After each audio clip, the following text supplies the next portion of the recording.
For the longest time, the more workers produced, the more they were paid. We saw this as wages and productivity went up in tandem. That is, until the 1970s, where suddenly everything changed, and productivity continued to rise, but the compensation that workers were paid for that productivity did not.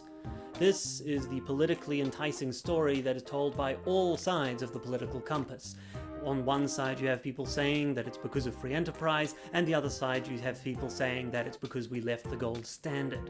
However, no one seems to be questioning the numbers, which is one of the reasons that I was so glad to have been at PorcFest this year, so that I could see Gene Epstein break down said numbers in real time.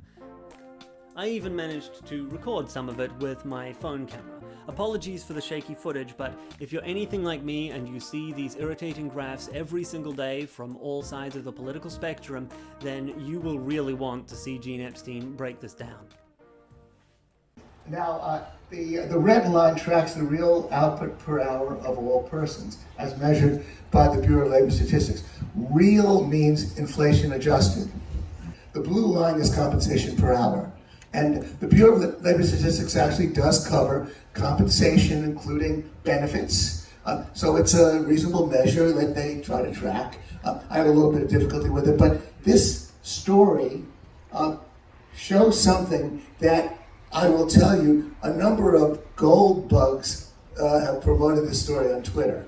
And why do they like it? Because it shows that from the late 40s to the early 70s, the wage, the compensation per hour, was tracking real output per hour up until the early 1970s. And so what they tell us is, well, that's when Nixon went off the gold standard. So oddly enough, I've got libertarians of gold bug types who are telling me, well, that's an interesting story. Nixon went off the gold standard and labor got screwed. Now, mostly, of course, you hear this. You see graphs from this, and I don't know if you troll Twitter at all. It comes up like, of course, with me, I see it because I guess I look for it. I see it a couple of times a month. This just incredible parting of the ways.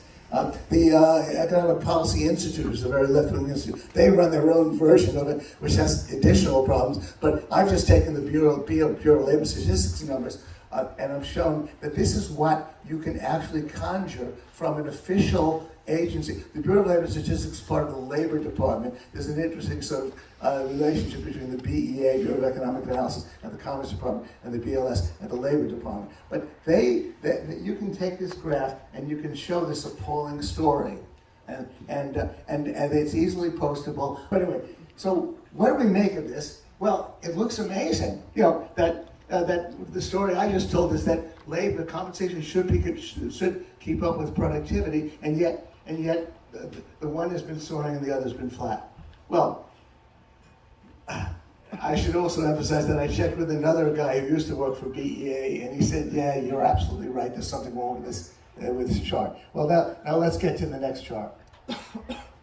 Okay, now, the unofficial story. I've taken the same red line, which is output per hour of all persons, and I've taken compensation per hour, but I've taken away the inflation adjustments. They're no longer inflation adjusted. Both of them were adjusted for inflation, and now I've rendered both of them in nominal dollars, just in dollars, nominally calculated. And suddenly the pattern looks very different. Suddenly, the same exact data, once you take away the inflation adjustment, suddenly the compensation per hour is tracking the output per hour as officially measured by the Bureau of Labor Statistics. And then I remember posting this, and that is shocking the hell out of some left-wingers who were posting that other chart, and they decided to, I must be a goddamn liar. How can I possibly do this? I must be a conjurer, and they decided to block me right away. They didn't want to see this shit. What is happening? How can I possibly get away with this? I must be a goddamn guy. So now, what is really behind this? Well, anticipating, maybe I can play a classroom and say, well, what do you think is really going on? What's really going on is that they're using two different price indexes. because, in fact, because that's what the Bureau of Labor Statistics does. Because output is measured by something they call the implicit price deflator. The implicit price deflator measures the output in terms of prices, and they're using the CPI, Consumer Price Index, to deflate the income of workers. So let's get to the next chart, which elaborates. Oh, the two sets of books, as I put it. Okay. So that's the blue line is the Consumer Price Index, CPI, and see how fast it's rising. And then the red line is the CPI. The blue line is the implicit price deflator, which is, as they call it, which deflates the output on the output side. It deflates the measure of productivity. And so if you're going to clobber, you understand about deflation, you divide the CPI, you divide the output by the CPI, you divide the compensation by the CPI rather, and you divide the output by the implicit price deflator. And if you clobber the one while not clobbering the other with a price index, you're going to get that disparity. Well, we then get, then I anticipate what kind of resistance am I going to get, and I just want to repeat one line which hopefully makes sense to us all. Compensation and output, it all happens in nominal dollars. Workers are paid in nominal dollars. Goods are sold in nominal dollars. And so therefore, one would think that you might as well match these two up with each other in nominal dollars. If you want to inquire into something else going on, I guess start using these price indices. By the way, the ultimate scandal about the CPI is that this is not a continuous series. If I tell you the CPI has been revised many times. You know the funny story about the Consumer Price Index. The Consumer Price Index was starting in the 1970s. Literally trillions of dollars are tied to it. Alimony payments, of course, Social Security, union agreements depend on the recomputation of the CPI, Consumer Price Index. So but the Bureau of Labor Statistics has constantly revised it.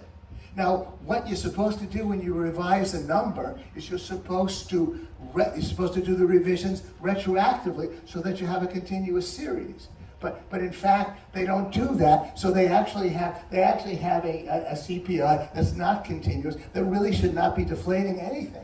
And the reason why they don't revise it is because they are afraid of if they started revising the CPI and say, no, it was this rather than that, there would be about $1 trillion, the lawyers would get rich. There would be lawsuits because then the alimony payment was not enough or too much, and so we'd start arguing. So they don't revise it, but they use it to deflate. They use a discontinuous series to deflate. That's a side issue about the unbelievable sort of moral and scholarly turpitude of the Bureau of Labor Statistics.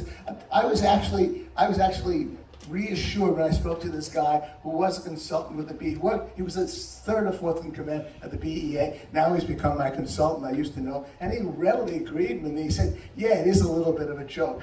If you just use nominal numbers, then they match up.